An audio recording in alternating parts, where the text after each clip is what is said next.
Most gardeners don't fail because they lack effort. They fail because they treat water like a constant obligation instead of a controlled resource.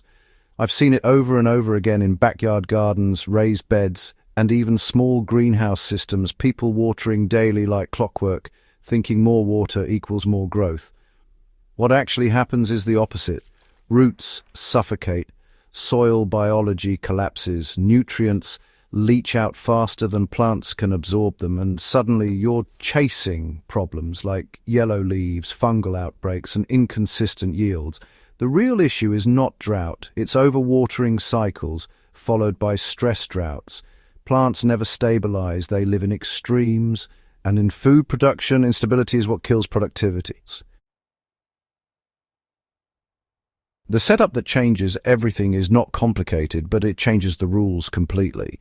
The system I keep coming back to in almost every serious garden I've built is a self-watering, wicking bed approach.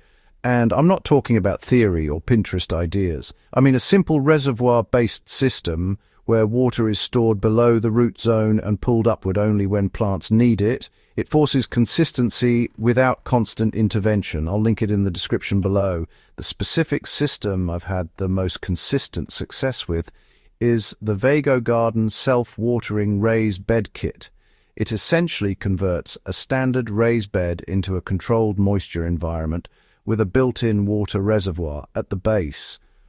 What makes this different is not convenience, it's control. Instead of watering the soil from above and hoping it distributes evenly, you fill a reservoir every several days depending on heat and plant demand, sometimes only once a week in cooler conditions. The soil pulls water upward through capillary action, which means the root zone stays evenly moist but never saturated. In real-world use, I've seen leafy greens in these systems stay productive through dry seasons with 60 to 70% less water than conventional raised beds. And in hotter regions, that difference becomes the line between survival and crop failure. Once you understand how plants actually drink, the logic becomes obvious. Roots don't want random soaking, they want consistent access. The problem with top watering is that it creates a cycle of feast and famine. One day the soil is saturated, the next it's drying out aggressively, especially in raised beds or sandy soils. With a wicking bed system like the Vego setup, the root zone stabilizes, you stop shocking the plant, you stop flushing nutrients, and you stop inviting surface evaporation losses that can waste nearly half your applied water in hot sun conditions. In one of my small backyard test beds, I grew kale, spinach, and coriander in parallel systems. One traditional drip-irrigated bed and one self-watering bed. The difference was not subtle. The wicking bed produced thicker leaves, slower bolting, and far fewer pest issues. Not because of fertilizer, but because the plants were never stressed by inconsistent moisture. When you install a system like the Vego Garden Self-Watering Raised Bed Kit, you're essentially building a layered environment. At the base is a water reservoir separated from the soil by a barrier layer and wicking column material. Above that sits your growing medium, usually a mix of compost, coco coir, and aeration material like perlite in roughly balanced proportions so that capillary movement is strong but not waterlogged. In practice, what you do is fill the reservoir until it reaches the indicator level. After that, you stop thinking in terms of daily watering. Instead, you think in cycles. In hot conditions, you might refill every 3 or 4 days. In cooler months, it might stretch to 7 to 10 days depending on plant density. This is where most gardeners underestimate the system. They assume it's just a water-saving trick. It's actually a root zone engineering method. Plants in this setup behave differently. They grow more evenly because they are not constantly adjusting to environmental stress.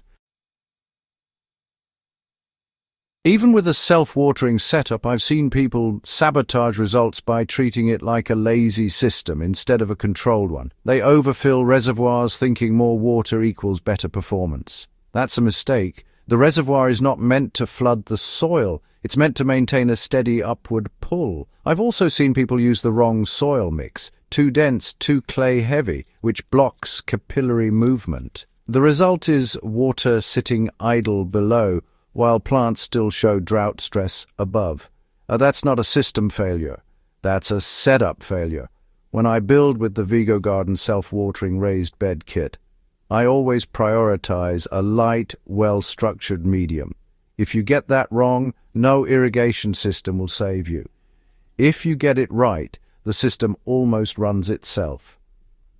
This is not just a large garden solution.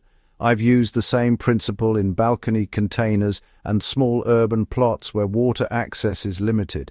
In fact, smaller systems often benefit even more because they dry out faster under wind exposure and heat reflection from walls or concrete. A single raised bed using a self-watering design can sustain herbs, leafy greens, and even compact fruiting crops like peppers for extended periods with minimal input. In one small setup I tested, a 4x2 bed only required refilling about once every 5 or 6 days during peak heat, while still producing continuous harvests. That level of stability changes how you plan a garden. You stop thinking in panic cycles and start thinking in production cycles. Even hydroponic growers often overlook this concept. While hydro systems are already water efficient, they can still suffer from root instability if oxygen and moisture balance fluctuates too quickly. The same principle behind a wicking bed applies here. Consistent access beats aggressive cycling. Some growers even hybridize systems by using self-watering beds like the Vego Garden self-watering raised bed kit as a transition point between soil and hydro systems, especially when scaling production outdoors. What matters most is not the label of the system, but the stability of the root environment. Once you lock that in, everything else becomes easier.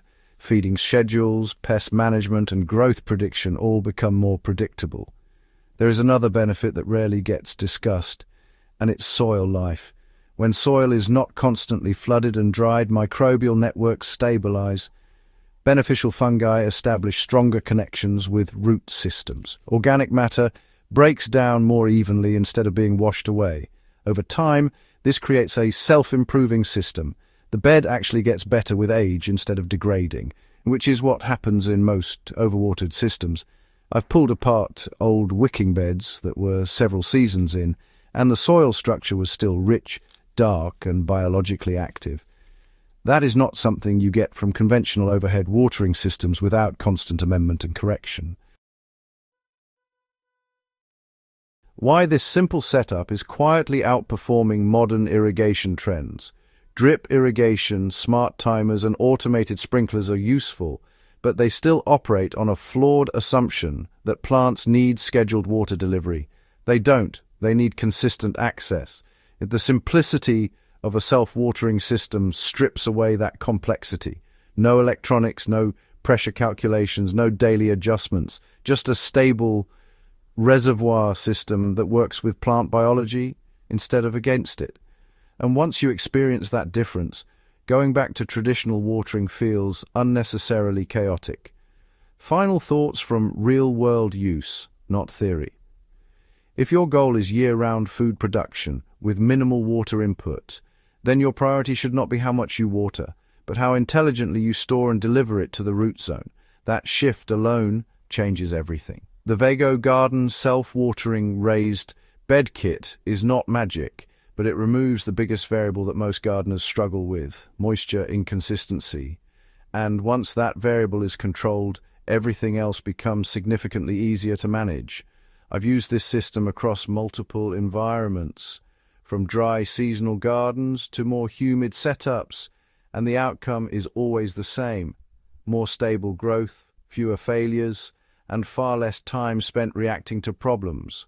Closing thoughts for growers who want real consistency year-round. If there's one takeaway from all of this, it's that food production becomes far more reliable when you stop fighting water loss and start designing around water retention and controlled delivery. That's the real advantage of this setup. It aligns the system with how plants naturally want to grow.